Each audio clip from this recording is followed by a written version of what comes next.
Assalamualaikum warahmatullahi ta'ala wabarakatuh. Alhamdulillah.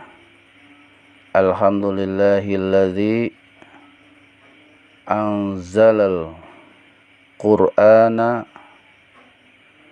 hudal linnasi wa bayyinati minal huda wal furqan. Asyhadu an la ilaha illallah wa asyhadu anna muhammadar rasulullah. Allahumma sholli ala sayyidina Muhammad wa ala ali sayyidina Muhammad. Sahabat Quran yang berbahagia, kita bersyukur kepada Allah Subhanahu wa taala, Tuhan semesta alam, yang mana Allah telah menurunkan Al-Quran sebagai petunjuk kepada semua manusia, dan juga Al-Quran sebagai energi kehidupan manusia itu sendiri, bukan hanya petunjuk tetapi energi, juga pembeda, energi untuk membedakan mana yang benar dan mana yang salah, sehingga kehidupan manusia selalu dalam hidayah dan bimbingannya.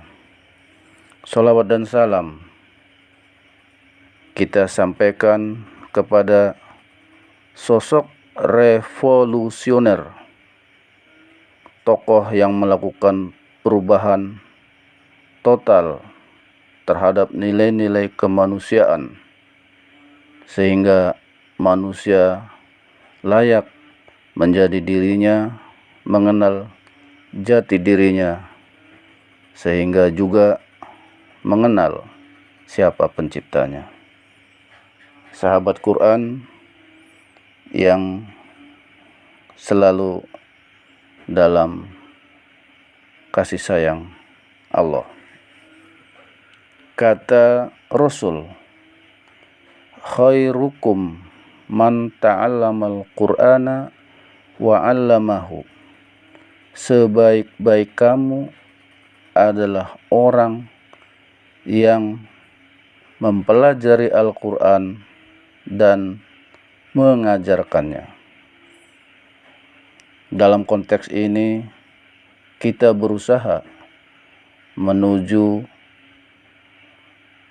manusia yang baik, khair, sehingga kita berusaha dalam kondisi apapun mempelajari Al-Quran atau kita mengajarkannya. Dalam kesempatan yang berbahagia ini, kita ingin mencoba mengenalkan konsep energiologi Al-Quran. Mungkin sebuah pendekatan baru untuk melihat nilai-nilai Al-Quran atau kebenaran Al-Quran itu sendiri. Energi dan logi. Energi yaitu kemampuan untuk melakukan usaha atau kerja yang kita sebut energi. Logi adalah ilmu, maka energiologi adalah ilmu tentang energi di dalam Al-Quran. Fa'tabiru ya ulil absor. Ambillah iktibar, wahai orang-orang yang berfikir. Jika Al-Quran itu diibaratkan sebuah kelapa, maka setidaknya ada 4 bagian atau 4 unsur di dalam kelapa atau di dalam Al-Quran itu. Yang pertama, kulit, bagian luar dari kelapa, yaitu serabut dan tempurung. Bentuk luaran Al-Quran yaitu tulisannya, hurufnya, susunan kata, susunan kalimat, ayat, surat, dan juz, atau secara ringkas teks, cara memahami tulisan atau cara menulis. Mungkin di sini akan muncul ilmu tata bahasa Arab Al-Quran seperti ilmu nahu dan ilmu shorof. Itu lapisan pertama Al-Quran, lapisan kulitnya Al-Quran, bentuk luaran Al-Quran, yaitu teks tulisan Al-Quran itu sendiri yang bisa kita lihat, bisa kita pegang. Yang kedua, isi dari kelapa. Bagian kedua dari kelapa itu isinya, yakni bungkil kelapa itu sendiri. Maka di dalam Al-Quran itu diharapkan bukan hanya sebuah tulisan, tetapi harus dibaca, dibunyikan, sebab dia kalam Allah, dia firman Allah yang harus disuarakan oleh manusia. Al-ibadatu bitilawatihi adalah menjadi ibadah, mempunyai nilai-nilai ibadah, mempunyai nilai-nilai pahala dengan membacanya. Terlepas dari mengerti atau tidak mengerti arti dari bacaan tersebut, ketika kita membaca Al-Quran, maka adalah ibadah. Maka dalam lapisan kedua ini, di sini akan muncul ilmu bacaan Al-Quran, ilmu tajwid, ilmu qiraah, ada makhorijul huruf, mungkin ada ilmu tilawah, dan seterusnya. Lapisan ketiga dari iktibar kelapa tadi, yaitu sari pati kelapa. Jadi kelapa itu ada santan dan minyaknya. Begitu juga Al-Quran. Setelah dilihat tulisannya dan dibaca susunan kalimatnya sehingga terbunyi, maka perlu dipahami dan dimengerti melalui makna dan tafsirnya. Sehingga disinilah muncul ilmu cara menerjemahkan, cara memaknai dan menafsirkan Al-Quran. Misalnya muncul ilmu balaghah, bayan, asbabun nuzul, sehingga ilmu tafsir dari Al-Quran itu sendiri. Maka muncul karya-karya tafsir dari para ulama kita seperti tafsir Jalalain, tafsir Sawi, tafsir Ibnu Katsir, tafsir Maraghi, dan banyak-banyak tafsir lainnya, sehingga pada ulama tafsir modern zaman sekarang ini. Yang keempat, terakhir, dari kelapa tadi, maka ada unsur gizi kelapa, unsur energi kelapa, unsur energi kandungan di dalam kelapa itu. Mungkin di dalamnya ada vitamin, ada protein, ada karbohidrat, ada zat besi, ada kalium, natrium, yang ini menjadi sumber energi dalam kalori. Pada lapisan unsur yang keempat inilah wilayah diskusi dan kajian kita, yakni wilayah energinya Al-Quran. Disiplin ilmunya kita sebut dengan energiologi Al-Quran. Lebih realnya lagi begini, kelapa setelah dikupas, dibuka tepas dan tempurungnya, lalu diambil bungkilnya, diparut dan diperas, kemudian diambil saripatinya, santannya, lalu dimasak, mungkin muncul kandungan minyaknya.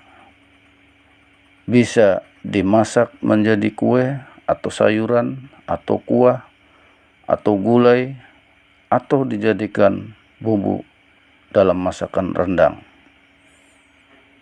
Yang menarik setelah masakan itu dimakan, diolah dalam tubuh, diproses oleh metabolisme, maka menjadi energi. Sehingga muncullah energi setelah masakan atau makanan dari unsur kelapa tadi dimakan. Ya, kalau tidak dimakan, tidak jadi energi. Dia akan menjadi barang basi, mubazir, dan sia-sia. Sahabat pecinta Al-Quran yang berbahagia, maka begitu juga Al-Quran. Untuk mengetahui dan merasakan kandungan energinya, tidak cukup dilihat dan dipegang, tapi juga harus dibaca, lalu dimaknai dan ditafsirkan, kemudian dipraktekkan dalam kehidupan sehari-hari nilai-nilai ajaran yang terkandung di dalam Al-Qur'annya tadi. Kandungan energi Al-Quran itu nanti terasa dan terdeteksi dalam urgensi pengamalannya, bukan pada cara pengamalan, sebab cara pengamalan masih dalam wilayah saripati, yakni santan dan minyak, jika dalam sebuah kelapa, belum memasuki wilayah energi. Jadi titik tekan kita nanti adalah pada urgensi pengamalannya, baru kita akan ketemu kajian tentang energiologi Al-Quran. Sehingga notulensi kita atau catatan kita pada pertemuan ini tentang energiologi Al-Quran, bahwa energiologi Al-Quran ini bukan membahas tentang tafsir Al-Quran dan tidak melakukan penafsiran terhadap Al-Quran sama sekali. Kita menghindari dimensi perdebatan dan perbedaan pemahaman tentang Al-Quran dan makna-maknanya. Sebab kita tidak mempermasalahkan teks dan makna dari ayat-ayat Al-Quran itu sendiri. Pada sisi lain, energiologi Al-Quran ini juga menghindari kajian dimensi metafisika dari Al-Quran tersebut yang mungkin penuh dengan dinamika alam gaib, dinamika supranatural. Tetapi energiologi Al-Quran ini mencoba konsen dan fokus pada dimensi energinya Al-Quran itu sendiri. Mungkin agak fisika atau fisika kuantum barangkali nantinya. Terakhir barangkali, energiologi Al-Quran ini bisa kita katakan sedikit gagasan baru yang kita usulkan kepada para ahli, ilmuwan, atau para ulama untuk mendiskusikannya, menelitinya, apa layak dan pantas dijadikan pisau analisis atau kacamata untuk memahami Al-Quran dan mengamalkannya di satu sisi, dan energiologi Al-Quran ini pada sisi lain kita harapkan mampu memajukan kehidupan dan peradaban manusia pada umumnya. Di luar semua itu, sahabat yang tercinta, jika ini mengandung unsur kebenaran, maka semata-mata itu hanyalah hidayah Allah dan syafaat dari Nabi Muhammad Sallallahu Alaihi Wasallam.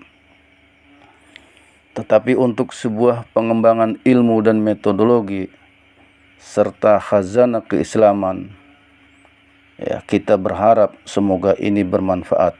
Amin. Baik, kita ketemu pada episode berikutnya di energiologi Al-Quran. Wassalamualaikum warahmatullahi wabarakatuh.